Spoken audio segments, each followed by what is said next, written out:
तो ये कहानी है केन्या देश की, जो अभी अभी कुछ साल पहले आज़ाद हुआ है, जिसके बाद वहाँ की सरकार यह घोषणा करता है कि वहाँ एक नया कार्यक्रम ला रही है, जिसमें वहाँ नए नए स्कूल खोलेंगे और वहाँ के बच्चों के लिए मुफ्त शिक्षा प्रदान करेंगे।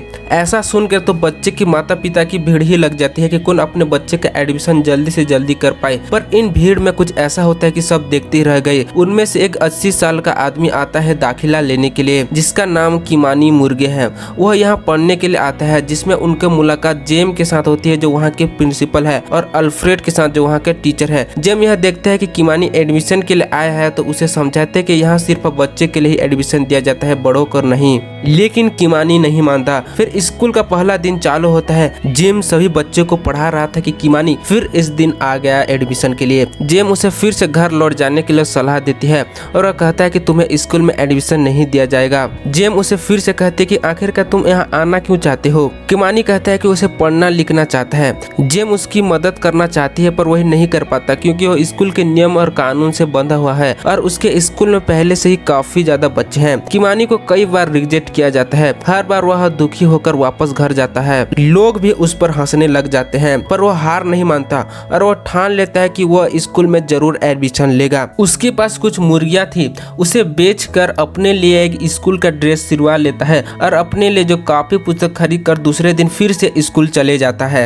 अब उसे उम्मीद है कि फिर से उसे भगाया नहीं जाएगा। पहुंचने पर जेम और अल्फ्रेड देखकर ये सोच में पड़ जाते हैं कि किमानी वाकई में सीरियसली है पढ़ने के लिए, और आखिरकार किमानी की मेहनत और हार नहीं मानने वाले गुण से प्रभावित होते हैं और उसे अंदर आने के लिए इजाजत दे देती है। अल्फ्रेड उसे मना करता है कि ऐसा करने पर उसके लिए मुसीबत खड़ी रह जाएगी अगर उसे दाखिला दे देते हैं तो, पर जेम बिना किसी परवाह करते हुए उसे दाखिला दे देती है। वह मानती है कि प्रिंसिपल होने के नाते ऐसा तो कर सकती है, आगे जो होगा देखा जाएगा। जेम एक अच्छी इंसान है जो अपने देश की शिक्षा के प्रति काफी परवाह है। जेम की शादी हो चुकी होती है चार्ल्स नाम के व्यक्ति के साथ, जो शहर में रहता है। वह जेम को भी शहर आने के लिए बुलाता है, एक साथ रहने के लिए, पर जेम को यहाँ की शिक्षा का चिंता है। वह इन बच्चों को छोड़कर नहीं जाना चाहता। फिर अगले दिन किमानी स्कूल आता है और सभी बच्चों के साथ अच्छे से बात करता है। वह कभी नहीं सोचता कि इतना बूढ़े आदमी इन छोटे बच्चों के साथ पढ़ने आया है। वह बहुत कॉन्फिडेंट है और बच्चों के साथ जल्दी घुल मिल जाता है। किमानी के लिए पहला दिन था, उसे पेंसिल पकड़ना भी नहीं आता। उसे देखकर जेम उसे पेंसिल पकड़ना सिखाती है। किमानी बहुत खुश है, आखिरकार वह पढ़ रहा है। फिर कुछ देर बाद स्कूल की छुट्टी हो जाता है। सभी घर की ओर चल देते हैं। घर जाते वक्त एक बच्चे के पिता किमानी को घर जाते वक्त देखता है, तो वह अपने बच्चे को किमानी के बारे में पूछता है।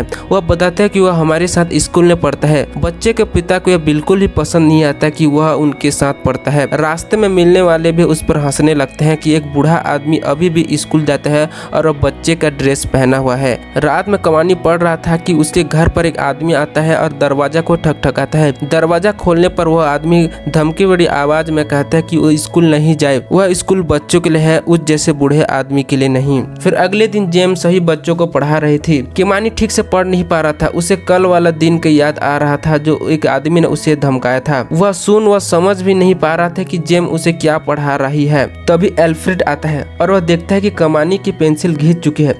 उसे शार्पनर से साफ करने को कहता है। साफ करते हुए तभी उसे अपना बीता हुआ कल याद आ जाता है कि उसे गुलाम बनाकर रखा गया था जब केन्या अंग्रेजों का गुलाम था।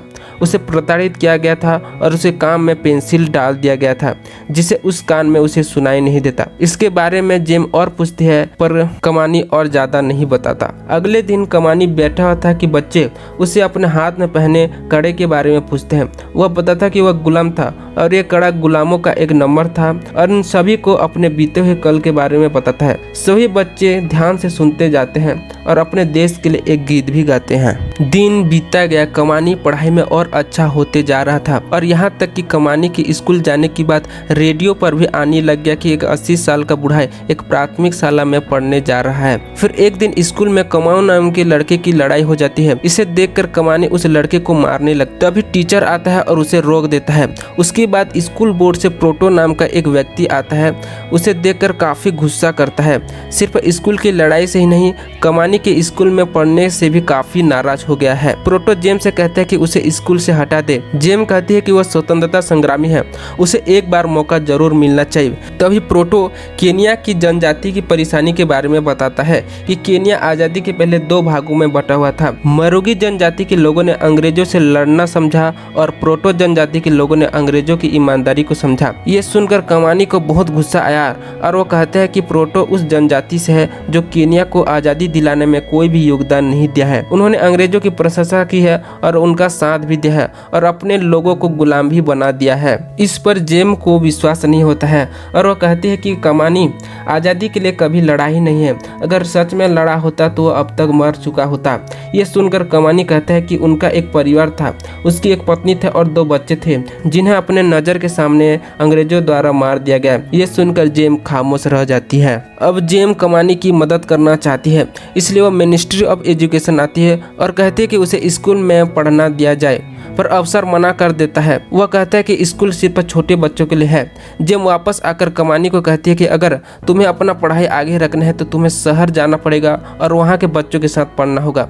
अगले दिन कमानी गांव से कई किलोमीटर दूर शहर पैदल चल जाता है। जब वहाँ जाकर पढ़ने लगता है पर उसे शहर का स्कूल पूरी तरह अलग लगता है। वहाँ के लड़कों को पढ़ने के प्रति कोई भी रुचि नहीं है और वहाँ का माहौल कमानी के लिए बिल्कुल भी ठीक नहीं है।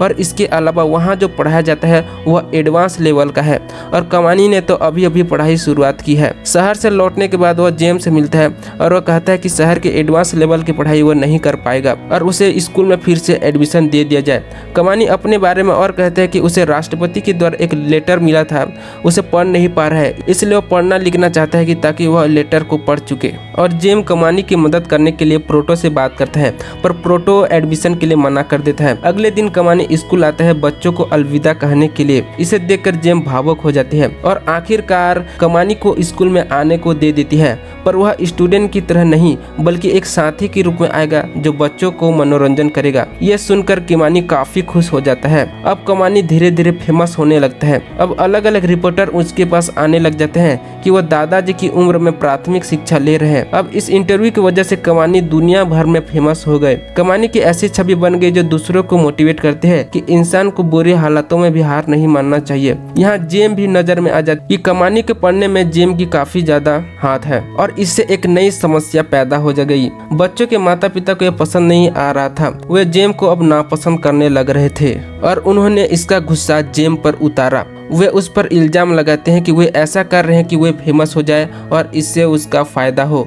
उसके बाद प्रोटो आता है और जेम पर गुस्सा करता है और उसे कमानी को हटाने के लिए फिर से कहता है। प्रोटो बार बार कमानी की जनजाति के बारे में कहता है। जेम उसे सब भूल जाने को कहता है। जेम प्रोटो से रिक्वेस्ट करता है कि कमानी थोड़ा थोड़ा से भी सही स्कूल जरूर आए और पढ़े। उसके बाद जेम को एक कॉल आता है, उसमें उसे एक धमकी भरी दे रहा था कि उसे कमानी को न पढ़ाए, ऐसा कहता है, नहीं तो इसका नतीजा बुरा हो सकता है। अगले दिन स्कूल में कुछ लोग आते हैं जो जेम के काम से बहुत खुश थे। उसमें से एक व्यक्ति जेम को धमकी देता है कि जो इंटरव्यू दे थे उसके पैसे उसे दे दे, लेकिन जेम को इंटरव्यू से कोई भी पैसे नहीं मिले। इन सब से जेम डर जाती है और वह अपने पति को फोन करती है और उसका पति भी गाँव आ जाता है। घर आने के दूसरे दिन उसके पति चार्ल्स को एक कॉल आता है जो जेम और चार्ल्स के बीच परेशानी खड़ी करना चाहता है। फोन पर कहता है कि तुम्हारी वाइफ तुम्हारी गैर हाजिरी में किसी दूसरे के साथ लव अफेयर में चल रहा है। ये सुनकर चार्ल्स अपने वाइफ पर शक करने लगता है। फिर जेम को एजुकेशन ऑफ मिनिस्ट्री से एक लेटर आता है, उस पर उसका ट्रांसफर लेटर था। उसे उस गांव से बहुत दूर भेजा जा रहा था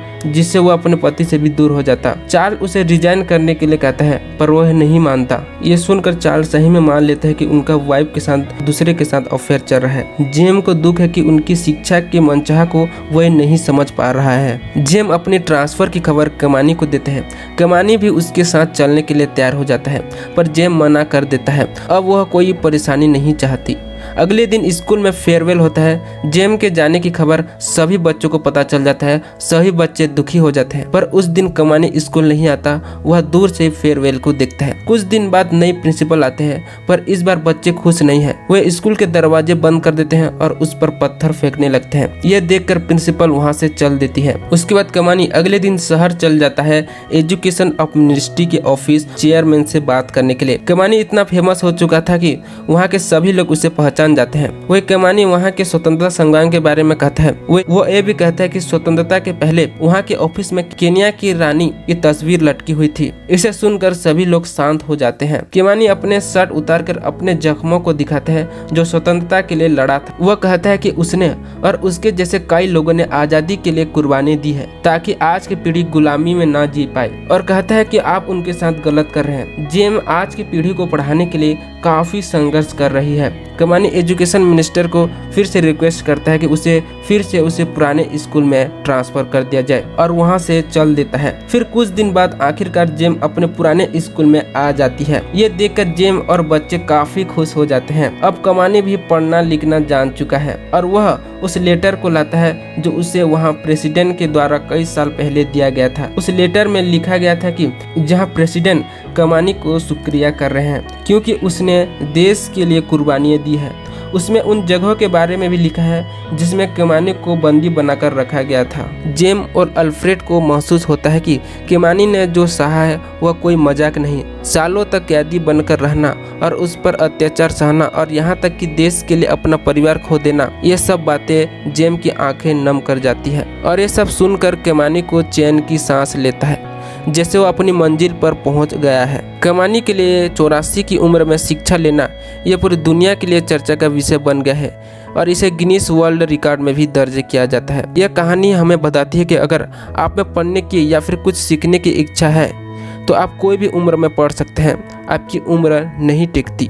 तो दोस्तों, यह कहानी कैसे लगा हो कमेंट में अपनी राय जरूर दें, और वीडियो अच्छी लगी तो लाइक और चैनल को सब्सक्राइब जरूर कर दें क्योंकि ऐसे मोटिवेशनल मूवी एक्सप्लेन वीडियो आपके लिए लाते रहेंगे। तो आज के लिए इतना ही, मिलते हैं नए वीडियो के साथ।